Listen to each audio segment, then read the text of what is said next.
breaking the wall to civic evidence of environmental harms. Anna Berti-Suman, Sensing for Justice, SensJus, Italy.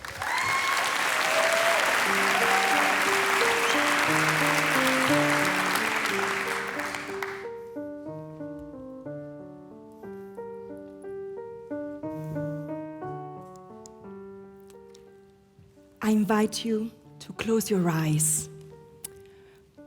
Imagine to be walking down the river nearby your house, and you notice a mysterious substance in the water. You smell it, you can feel it. You gather evidence and inform the competent authorities, but no one listens. You want to know whether your land is polluted. Your right to a healthy environment maybe is a risk. What would you do? Please open your eyes. I'm Anna Berti-Suman. I'm a researcher at the European Commission Joint Research Center, and I'm also an environmental lawyer. Earlier, I worked on the Chevron Texaco case of oil contamination in the rainforest. And through my work, I witnessed how ordinary people would gather evidence potentially meaningful to demonstrate environmental harms, but their knowledge was often dismissed because considered not legally or scientifically valid. We cannot achieve environmental justice if we exclude those people that are most affected, but also most knowledgeable. I lead the Sensing for Justice project, in short, SensJus. I believe that we should give a space to evidence gathered by ordinary people of environmental harm. I strive to break this wall. Throughout my project, I offer free legal resources to communities that are gathering evidence so they can understand the law and bring the many polluters to court, as occurred in the groundbreaking Formosa case, where fishers from Texas managed to demonstrate plastic pollution perpetrated over years by a petrochemical corporation in the absence of proper institutional monitoring. My mission is to provide to these sentinels free legal space to ask questions and open access resources and comparative toolkits. How SensJus goes to the sentinels?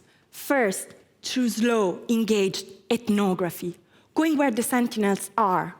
For example, starting from the south of my country, Basilicata, where sentinels are fighting oil pollution associated with extractive industries. SensJus also performs advocacy in many institutional fora where the voices of the sentinels should be heard.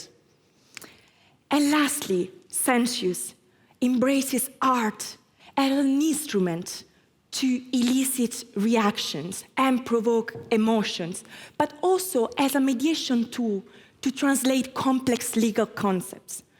We worked with visual and performative artists to produce several resources, such as a graphic novel, illustrated consent forms, and a theater play.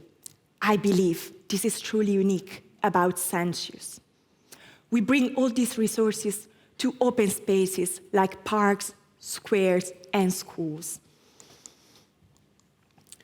Applying our methods, we realized that several changes occur.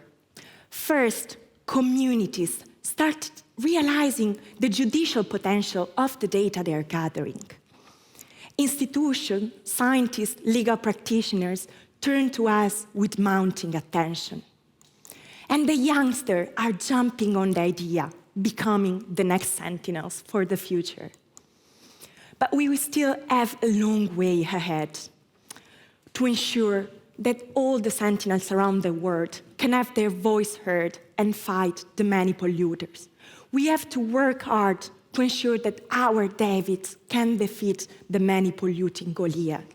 For example, we still lag behind on reaching community at the margins, such as minorities and environmental and climate displaced people. We still need to impact more on policymakers, lawmakers, and scientific institutions. And if you belong to one of these people, I hope I have convinced you. Thank you.